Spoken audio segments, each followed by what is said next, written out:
not doing that this year. So when this is done, you shut them off. Like nobody needs to go over there. So listen, the spring's been busy. I'm still in the process of hiring an assistant coach to replace Pinone. I've had some good interviews. We should be wrapping that up hopefully by the end of the week here. That's been a priority. The roster's been the top priority. We've got 11 guys on the roster right now on scholarship. Probably going to fill at least one more.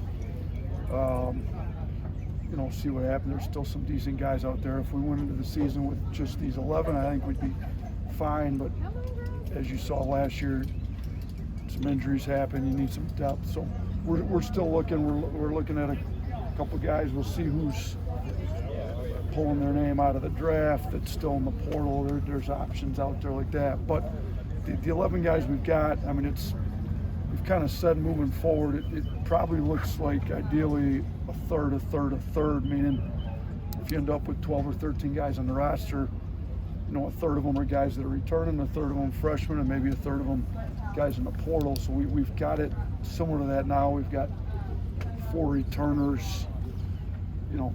Obviously Holloway is a big part of what we did, and I think he's had a really good spring. I think he's going to have an even better year next year. He's one of the best shooters in the country. We're really looking forward to having him, a second year in the program. Aiden Sherrill came along. I believe he was 47% from 3 in conference play. So those 2 guys played a lot. The other 2 returners, Houston Mallett, we submitted all the paperwork to the SEC for his medical red shirt. We don't anticipate there being any issues there. He's in with Clark about every day in the training room. He's coming along really well. The one that's obviously a little more concerning with how he's going to be ready for next year is Trelly Reitzel, but he's way ahead of schedule from everything Clark tells me. He's in there. Clark says he's working super hard. He's doing everything he needs to do, so we anticipate him being fully ready to go by the first game. I mean, he's already jumping. They've cleared him to jump. He met with, he's been up here at Andrews. Dr. Waldrop's in charge of his surgery. He's really pleased with where he's at. So those 4 guys, a lot of experience, be back. The 3 freshmen, we really think kind of add positional size, length, shooting, athleticism. London Jimison had a really good year. He shot it really well. Got really good size, kind of played 3 and 4. Amari Allen and Davion Hanna, both, I think, can contribute. They're guys we're looking for, kind of guys that have been good in our system. Kind of 6'6", 6'7", guard, wing, can create advantages. So our freshman class is good. The transfers, we've got 4 right now. The latest one we added was Keaton Bristow, who was the WAC freshman of the year. He's really come on, grown a lot in the last few years. So I think he shoots it well. He's kind of that long, athletic, versatile, plays hard on both ends of the floor. Taylor Bowen's done really well at Florida State, shot 41% from 3 at 6'10" in athletics. So, he probably play him at the 4 a lot. Moves really well though, can play a wing, can go small, play him at the 5 if you choose to. Noah Williamson was Patriot League Player of the Year, and that skilled big that we've got. So he's fits exactly like what we want. So now we've got 2 spacing 5s with him and Sherrill. And then the last one's Jaleel Bethea from Miami. We recruited him hard out of high school, ended up going there, didn't have as good a freshman year as he'd like, kind of like Holloway maybe. Bring him in, put him in a different system. Was a McDonald's All-American. His upside's really high. I think we're good. We're just probably trying to add one more piece here in the next couple weeks. How comfortable are you with the depth at the point guard position specifically? You know what? We'd like to get, obviously we think Reitzel and Mallett can play a little point guard. That's definitely a little bit of an issue. Holloway's definitely there. And then we do think that Amari and Davion, if you go back to our second year, think about how we played with Herb. We started Herb and really kind of had 3 2 guards around him. If you remember, we had Primo, Shackelford, and Petty. And then, Keon Ellis started a little bit too. All 3 of those guys and all were point guards. So we can play where you've got a big creating wing, which if you look at some of what we've done and maybe what we're going to bring in and what we're looking at, but we don't necessarily have to play with just a point guard with the way we've played and kind of how we have with multiple handlers playing as fast as we do. So I think you can play with like a 3 or a 4, handling the ball a lot, being a creator for us with how well some of those guys shoot it off the ball too. So it's a good question. Nate, I think I saw you mention one time you might consider ratcheting down the non-conference schedule because the league was so tough, but you've got, St. John's, on the schedule now. Do the positives far outweigh the negatives? Yeah, I mean, I think it's worked for us.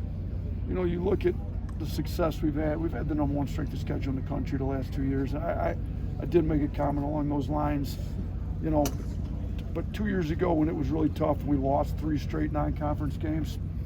We still ended up going to the Final Four. So I believe we're the only team in the country that's played in the last 2 Elite Eights.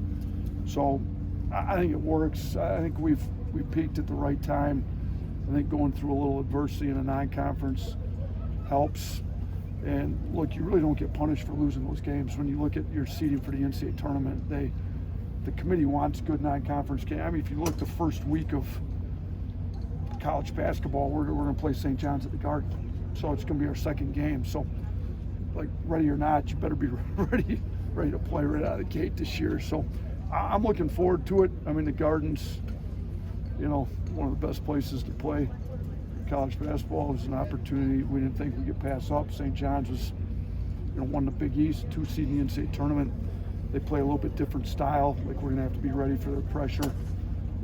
Our guards, whatever we end up being where we're at on the roster, they're going to have to be ready to go against their pressure. I think it'll be good for us. So, we've got Illinois, who's going to be one of the best teams in the Big Ten. We get them up in Chicago. We've got Purdue, who's I think top 5 in the country in wins over the last 4 or 5 years. So always one of the best teams. They're coming back to our place, which will be good. We're still in the middle of adding a few more games. You know what? We're going to try to have the best schedule in the country again. So maybe.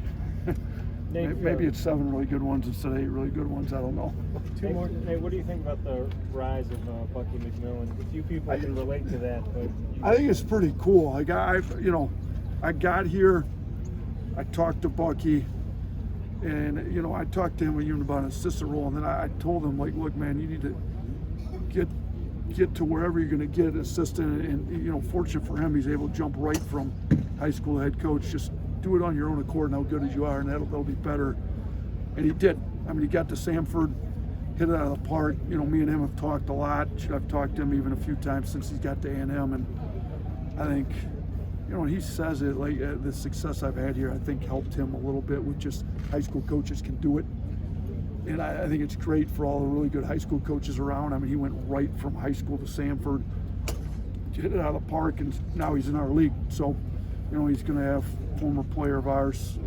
I think I can talk about it. I won't mention the name, but play for him. I think he plays a system similar to us, at least on offense, where he spreads the ball out, plays pretty fast, takes a lot of threes. So I'm really happy for him.